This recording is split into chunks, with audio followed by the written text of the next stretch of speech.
kesabaran itu ada di pukulan pertama. Betul ya Usia?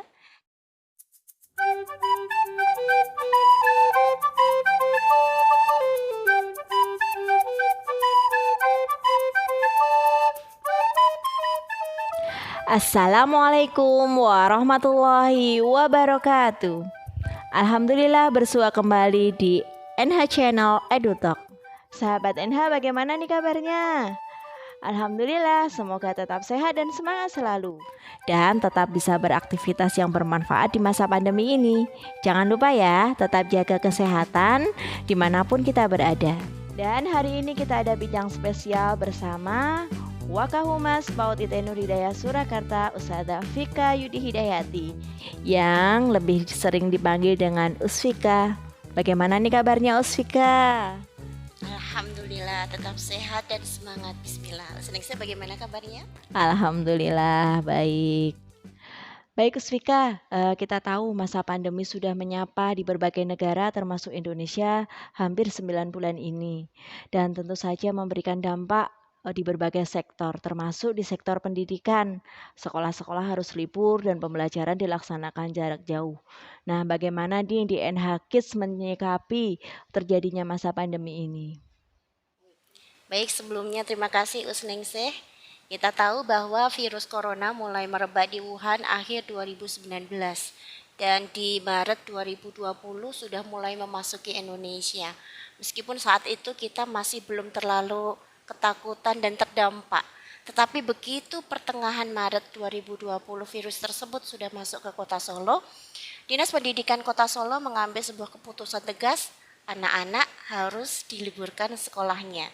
Tentu saja para guru kita di sini belajar. Waduh, bagaimana nih nanti pengajaran anak-anak PAUD maupun anak-anak yang lain ketika sekolah diliburkan. Kita terus membuat sebuah terobosan bahwa yang namanya KBM harus terus berjalan. Akhirnya dengan peluru seadanya saat itu, ayo kita mengajar anak-anak lewat pembelajaran jarak jauh. Kita mulai belajar membuat video-video sederhana supaya bisa diterima. Kita juga melakukan kegiatan video call, kegiatan Zoom class kala itu, dan masih berjalan sampai saat ini. Anak-anak pun juga cukup menikmati meskipun tidak sebagaimana ketika ada pertemuan atau pembelajaran tatap muka ya.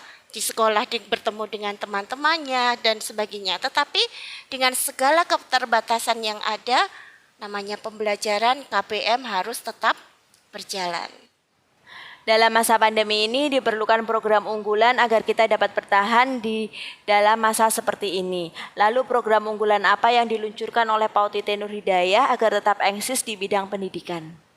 PAUD IT Nur Hidayah tentu saja tidak melayani anak-anak saja, tetapi bagaimana bisa menggandeng para orang tua supaya ayo kita berjalan bersama menghadapi ini semua.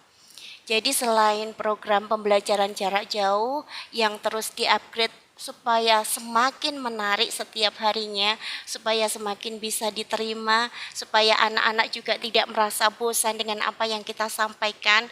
Kemudian program home visit yang kala itu awal-awal kita terapkan hanya 2 pekan sekali, kemudian sekarang bisa kita terapkan sepekan sekali, itu dari program kurikulum sudah dikemas luar biasa. Kemudian dari program kesiswaan pun juga tidak kalah, memberikan beberapa macam program yang tetap bisa digandeng oleh orang tua. Artinya orang tua bisa diajak kerjasama, semisal program Jumat Ceria, di mana minat bakat anak di situ diasah. Kemudian program bagaimana mutabaah Jumat tetap dilakukan setiap hari Jumat, bagaimana orang tua mendampingi untuk keramas, untuk potong kuku, bersihkan telinga. Ustadz Ustadzah pun harus siap selalu untuk bisa mengawal program ini supaya tetap berkualitas. Dari program Humas sendiri ada yang namanya Kalau dulu kita ada pertemuan parenting, kemudian ada pengajian keluarga, seminar parenting dan sebagainya, ketika saat ini kita tidak boleh berkerumun, kita tetap harus belajar. Orang tua harus belajar, para ustadz dan ustadzah harus belajar. Kita telurkan sebuah program dengan nama Kulwab Parenting yang bisa diakses oleh orang tua, bahkan oleh pendidik maupun orang tua di luar PAUD IT Nur Hidayah. Bahkan sekarang program Kulwab Parenting sudah ada 2 grup dan diakses di seluruh Indonesia. Kita ketahui bersama bahwa masa pandemi ini memberikan dampak yang luar biasa di berbagai sektor, termasuk sektor pendidikan. Nah, dampak apa yang dialami oleh PAUD IT Nur Hidayah Surakarta akibat dari masa pandemi ini? Tentu saja KPM yang biasanya kita nikmati bersama anak-anak secara tatap muka di sekolah, itu menjadi suatu hal yang tidak bisa kita nikmati sekarang di masa pandemi. Itu dampak terbesar yang kita hadapi saat ini. Tetapi bagaimanapun kita harus tetap lanjut. Kalau kita mau flashback saat itu ketika kondisi belum pandemi, setiap pagi kita bisa menyambut anak-anak, kemudian menemani anak-anak bermain, menemani anak-anak belajar, mengajarkan mereka membaca Al-Quran dan sebagainya. Itu sesuatu yang sangat dirindukan saat ini dan tidak bisa kita lakukan di sekolah. Tetapi mau nggak mau, bagaimana supaya hal ini bisa tetap kita lakukan? Akhirnya kita membuat beberapa cara supaya KBM ini tetap berlangsung. Kita ada PJJ, pembelajaran jarak jauh yang awal-awal dahulu kita terapkan, kita masih terus memakainya, masih terus mengupgrade-nya. Video-video pun ustadz ustazah dibekali dengan berbagai pelatihan bagaimana membuat video yang menarik, yang bisa diterima dan dinikmati oleh anak-anak sehingga apa yang disampaikan ustadz ustazah bisa masuk kepada mereka. Kemudian kita juga ada program yang namanya home visit supaya kita bisa bertatap muka dengan anak-anak meskipun durasinya tidak sepanjang ketika mereka berada di sekolah. Kalau dulu kita bisa menemani mereka dari pagi, dari siang, bahkan sampai sore, tentu saja pembelajaran home visit di rumah yang hanya 1-2 jam mungkin tidak bisa menggantikan apa yang dahulu pernah kita terapkan. Tetapi setidaknya home visit ini bisa menjadi pengobat rindu dan memberikan sebuah nilai yang tidak tergantikan ketika anak-anak bertemu dengan para ustadz dan ustazah. Terkait dengan home visit, bagaimanakah respon orang tua terhadap program tersebut? Dan SOP apa yang diberlakukan oleh para ustadz ustazah dalam rangka kunjungan ke anak didik? Kalau bertanya respon, tentu saja orang tua satu dengan yang lainnya pasti berbeda. Ada yang welcome, begitu senangnya ketika ada program ini dan sudah disambut sejak lama. Alhamdulillah ustazah, silahkan kalau mau main, begitu. Tetapi tentu saja ada orang tua yang mohon maaf ustazah, kami belum berani atau belum bisa mengikuti program home visit. Nah, bagi orang tua yang seperti ini tentu saja kita hargai keputusannya karena bagaimanapun ini sebagai bentuk penjagaan diri mereka, begitu. Dan tentu saja ada konsekuensi yang diterima dari pihak orang tua dan anak-anak maupun dari ustadz ustazah sendiri. Ketika dari pihak ustadz ustazah berarti mereka harus memberikan sesuatu yang lain sebagai pengganti home visit. Sebagai contoh, ada video call khusus untuk si anak ini yang tidak mengikuti home visit selama misalnya durasinya hampir sama ketika ustadz ustazah berkunjung ke rumah anak-anak atau home visit, begitu ya. Jadi misalnya video call selama 1 jam seperti itu, diberikan pembelajaran khusus untuk si anak ini. Ada hafalan, ada murojaah, ayat baru, kemudian belajar berhitung, kemudian apa yang bisa diajarkan. Tentu saja nilai-nilai kebaikan itu pun tetap bisa tersampaikan meskipun dengan video call atau dengan metode yang lain. Kemudian bagi orang tua yang mengikuti program home visit, tentu saja para ustadz ustazah akan disiapkan sedemikian rupa.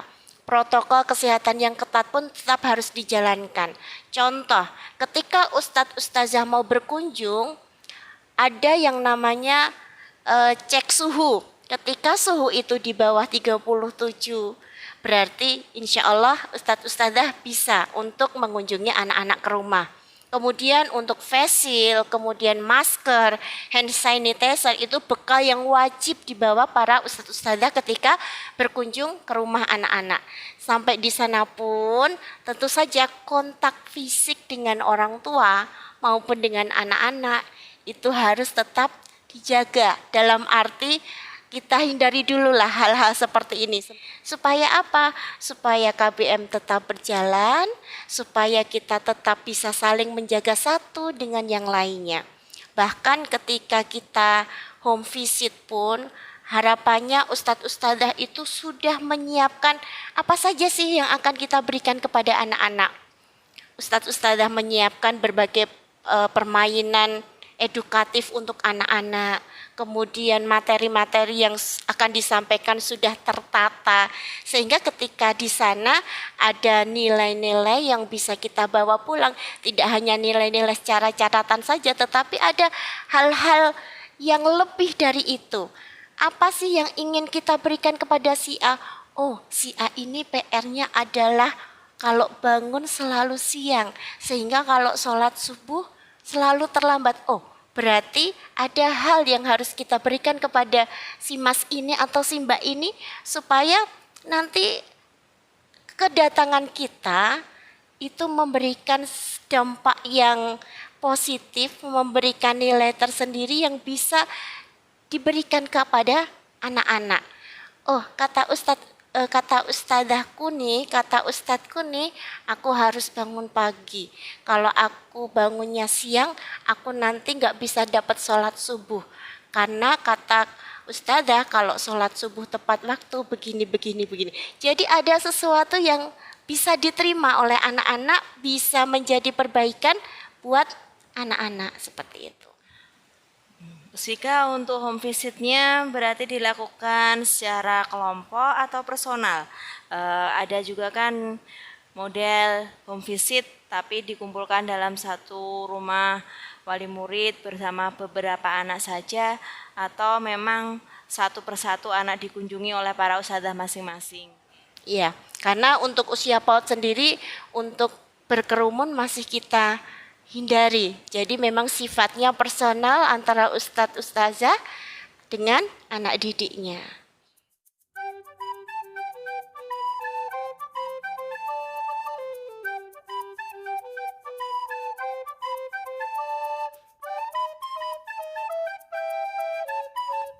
Sampai saat ini kita belum tahu kapan pandemi ini akan berakhir. Lalu bagaimana PAUD Titi Nur Hidayah menguatkan SDM-SDM-nya untuk tetap bersemangat dalam menjalankan aktivitasnya selama masa pandemi ini? Bagaimanapun amanah kita adalah seorang guru, seorang pendidik.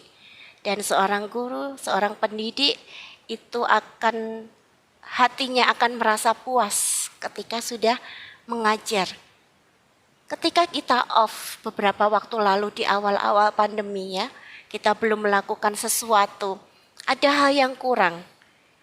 Ketika kita setiap hari bertemu anak-anak, kita setiap hari bertatap muka, memberikan pengajaran dan sebagainya, kemudian tiba-tiba kita tidak bisa bertemu dengan mereka dalam waktu yang cukup lama, tentu saja hal itu ada sesuatu yang kosong.